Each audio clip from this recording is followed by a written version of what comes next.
Welcome, my lovelies, to Lady McCreepster's Night Noise. If you're in the United States, I hope you're enjoying your Thanksgiving break. And if you're not, I hope you're getting ready to celebrate the weekend.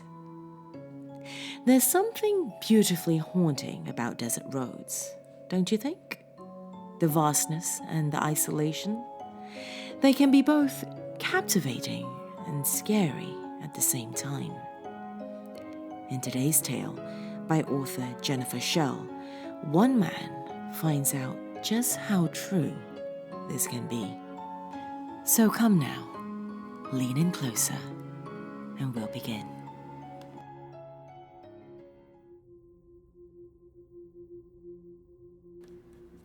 Working late one night, preparing for a court appearance the next morning, I was somewhat taken aback by the sudden breath of the long-forgotten but supremely familiar scent of the desert air. A phantom smell. I was in Boston, far, far away from the desert back home. Why that particular scent came upon me, I couldn't say, but it brought back a strong and disturbing memory. Back when I was in college, I had a remarkably upsetting experience. I was 24, mostly broke, driving an ancient car that had been passed down to me from several previous owners. I was a good kid though.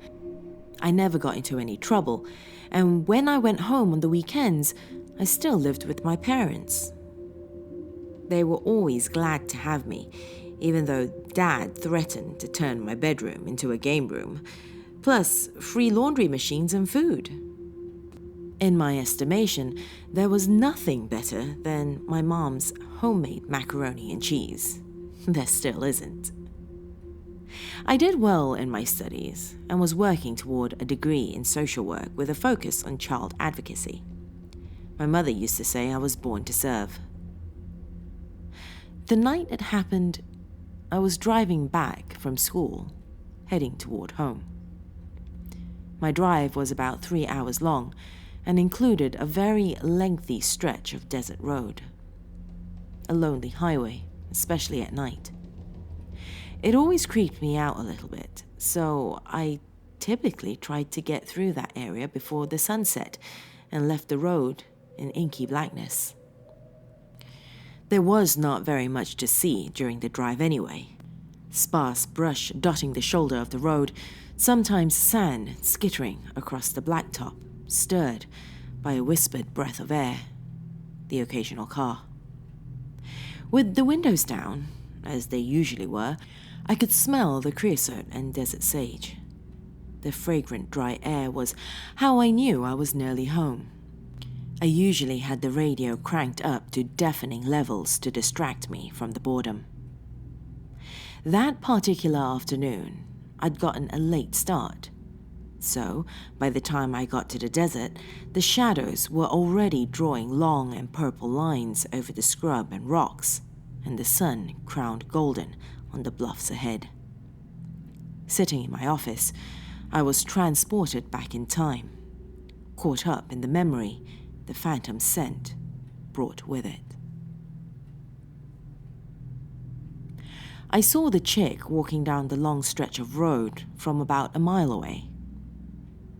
This desert road, so straight, so freaking boring, I saw her immediately. She was so out of place, a blimp on an otherwise empty radar.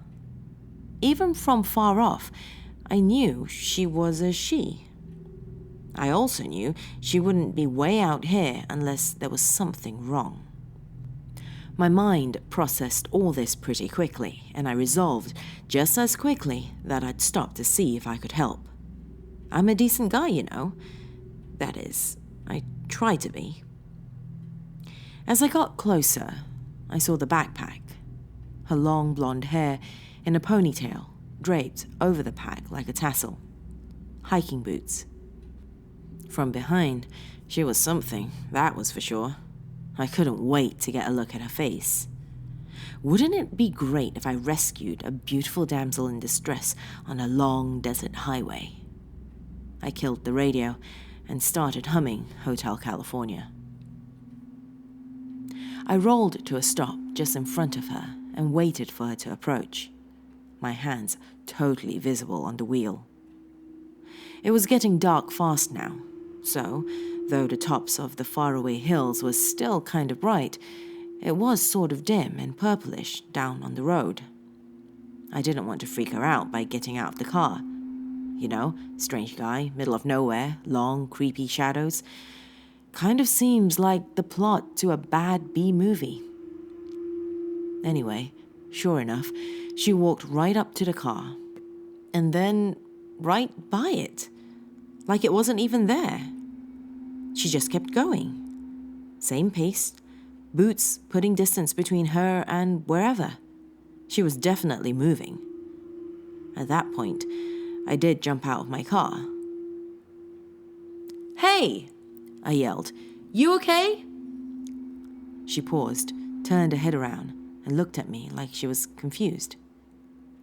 "Yeah, why?"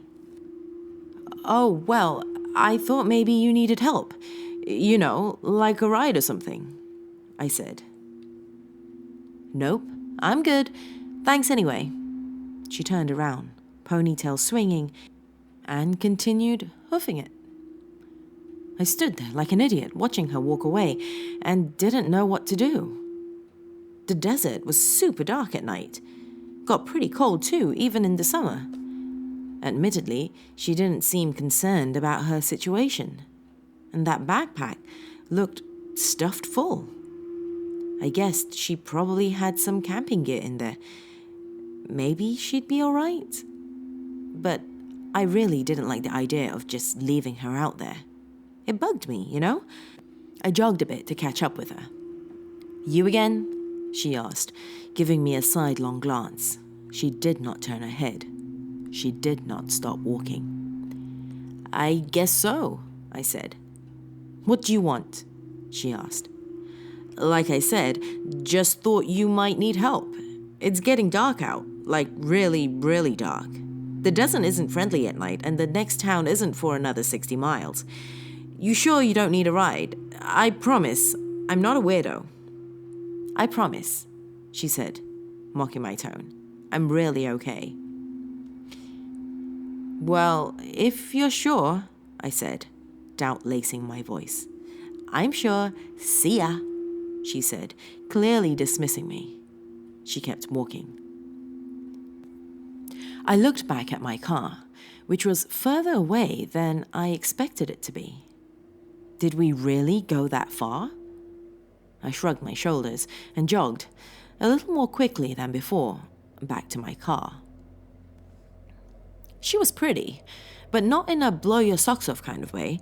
She seemed hard, somehow. Like she'd been there, you know? Maybe she'd had a hard life. I sat behind the wheel of my car for a couple of minutes, mulling things over.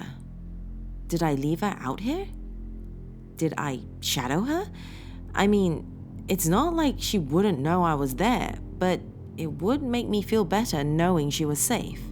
But wow, another 60 miles to the next town, even at her pace, which was pretty quick, would take forever. This desert was unsettling at night. Did I take her word and just go on? As I watched, the shadows swallowed her form becoming dimmer and dimmer.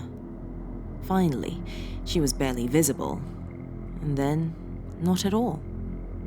The sun was only just touching the very tips of the hills now, and full dark had taken over the road. I got a serious chill down my spine. I wasn't afraid exactly. I'd literally been down this highway before. A lot, but that chill, man, I was definitely a little weirded out, you know. It's not every day you find a self-aware, determined, clearly capable blonde chick walking down the road in the middle of the desert. I decided to let her be. I needed to get home anyway. As my car started moving, I began to look for her to appear in my car's headlights. I drove an older model Chevrolet. It was really ugly, but it ran like a champ. One headlight pointed straight ahead and kind of up a little, and the other pointed off to the right side of the road. I'd gotten used to the weird blind spots, but when I didn't see her after driving for 5 minutes, because truthfully, I should have seen her, she couldn't have gotten that far away yet, I started to get concerned again. I drove for another 5 minutes, and still no sign of her. You know that little voice in your head that tells you something? Trust me, that voice usually has pretty good advice. And yeah, I really should have listened to it that night. I told myself she'd just veered off the road to make camp for the night. I told myself maybe I'd just missed her. My headlights were stupid anyway. I told myself maybe she'd switched sides of the road so she could see oncoming cars at night. I told myself all manner of things to try to convince myself not to double back to check on her. But I did. I turned my rust bucket on wheels around in the middle of the road, in the middle of the desert, in what felt like the middle of the night, and went back the way I came, looking for the lone blonde hiker. While I was driving in the opposite direction, that little voice was literally screaming at me to make another U-turn and get on home. That voice can be pretty stubborn. But then again, so can I, you know? And I didn't listen. When I'd driven for 10 or 15 minutes back the way I'd come, I convinced myself I hadn't just missed her. She was not there. Damn. Damn. I'm gonna have to track her down. Why should I even care? Why am I making this my responsibility? I'm just a regular 24-year-old guy. I do not need to take on the world's responsibilities, you know? But I'd feel terrible if I got home, went to sleep in my nice, safe, warm bed, only to wake up tomorrow morning to news that a girl was found dead in the desert. After another hasty U-turn, I was headed back towards home again. I felt better having the nose of my car pointed in the right direction at last. I stopped the car and snagged my cell phone from the passenger seat. There was no signal out here, so it was pretty much useless, but it had a flashlight. I activated the little light, which felt like a beacon of hope, and left my car to make a visit to the trunk. The dark surrounded me like a blanket. Well, actually, that's not really true. Blankets are warm and comforting, and this darkness was not comforting. I rummaged through the crap in my trunk and unearthed the giant bright yellow floodlight I kept back there and yanked out 2 of those triangular emergency reflectors. Once the floodlight was on, I deactivated the little flashlight on my cell phone and tucked the phone into my back pocket, slammed the trunk, and set up the reflectors behind my car. I really didn't want anyone, if anyone came along, to accidentally slam into my car. I figured I was being pretty responsible, you know? Anyway, I finally turned that giant light towards the desert on the right side of the road and stood there, sweeping the light back and forth. I saw not much more than some low, scrubby brush and a bunch of rocks. It was pretty flat and lifeless. Maybe an occasional cactus or two, but not much else. Staying where I was, I turned and swept the light across the left side of the road. Nothing. Damn it. Back on the right side of the road again, I looked at my feet and stepped down about 4 inches from the pavement onto the rocky desert sand. Taking a deep breath, I said a little prayer that I would find the girl and everything would be fine. We would laugh at my stupidity and I would go on my merry way. Moving forward, I continued sweeping the floodlight slowly back and forth. It was so quiet out here. Yeah, there were the occasional sounds of small desert creatures scuttling here and there, but nothing major. I listened pretty carefully too. I could hear the crunch of my sneakers, but that was about it. After walking for about 10 minutes, I decided I should make a wide arc and return to my car. There just wasn't anything out there. I turned a little bit and began the route back to my car, swaying the floodlight around as I had been. And then I did see something. I really only noticed it because it was out of place. A long shape among a bunch of flat nothing. The reach of my floodlight was pretty far, and this something, this shape, was at the far end of my light, off to the left. Keeping the light trained on the shape, I headed in that direction. I was actually feeling pretty hopeful because it looked like, at least from my distance, a sleeping bag. The chick had bedded down for the night under the stars and among the desert scorpions. Ugh, scorpions. I hated those things. As I got closer, I realized I was right. It was a sleeping bag, and hope filled my heart when I recognized the blonde hair. "Hey!" I called too loudly in the dead quiet. There was no response.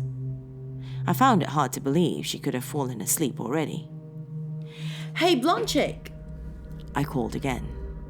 I actually said it that way because I knew it might make her respond to me. Girls really don't like being called chicks. I expected her to respond with her name at least. Nothing. No sound. Finally, I was within easy reach, and what I saw had my heart beating right out of my chest. The girl was there, on top of the sleeping bag, her blonde head propped up on her backpack. At first, I thought she really was asleep, or at least faking it. She had her hands laced together on her stomach, but when I got right up close, I could see I was totally wrong. Her face was gone. In its place was only a sticky skull. Skin, eyes, muscle, and sinew having been eaten away by desert creatures. Her blonde hair still mostly attached. The effect was horrifying. She was on top of the sleeping bag, not tucked into it. Her clothes were dirty and torn. I could see where the carrion creatures had eaten holes in her body. I could see her right femur. I couldn't look away. I was simultaneously terrified out of my mind and morbidly curious. But finally, I noticed the blood, long since dried, that had pooled in copious amounts underneath her. A giant dark stain on her sleeping bag. The handle of a large hunting knife sticking straight up out of her chest, just under her sternum. Realizing the truth, and suddenly feeling like a coward, my gorge rising, I ran. Booked it back to my car as fast as I could. I was so grateful for that giant flood of light. I would never have found my car again without it. I think I drove the last 60 miles to town in about 20 minutes. My first stop was the police station to report what I'd seen. It was only as the story was coming out of my mouth did I understand what I'd really seen. The girl I'd talked to on the side of the road, the one I'd worried about enough that I went searching for her. She was the ghost of the body I'd found, covered in blood in the desert. The officer I'd been talking to watched me carefully, understanding in a second what I'd really just understood myself. As daylight came, man, that was the longest night of my life. I was in the back of a police car heading out to the desert road once again. I had tried to explain to them that I would never be able to find the exact location again. Everything looked the same, but they insisted I go along. After a while, the officer who was driving said to his partner, "Look, Mick, look there." He was pointing at something ahead and off to the left a bit. I craned my neck to see what they saw. They were looking at 2 triangular emergency reflectors and some serious skid marks on the asphalt. I still had the newspaper article somewhere. Jesse Norris, runaway, aged 18, missing for nearly a year, finally discovered in the middle of the desert. Though there wasn't much to go on, the time and elements having washed away any real evidence, it was surmised she'd hitched a ride and was murdered by whomever picked her up. Her parents, at least, had been glad to finally have some closure. What the newspaper article never mentioned, however, was the means by which she had been found. The officers and the staff writer for the newspaper had both decided it was better to leave out the part about her ghost. She still haunts me. I still see her face, so world-wise and wary, as she spoke to me when I offered her a ride. I prefer to remember her like that, instead of the nightmarish skeleton she'd become when I'd finally found her. Years later, Mom will sometimes call me to report another sighting. Jessie is still hiking that long stretch of desert road.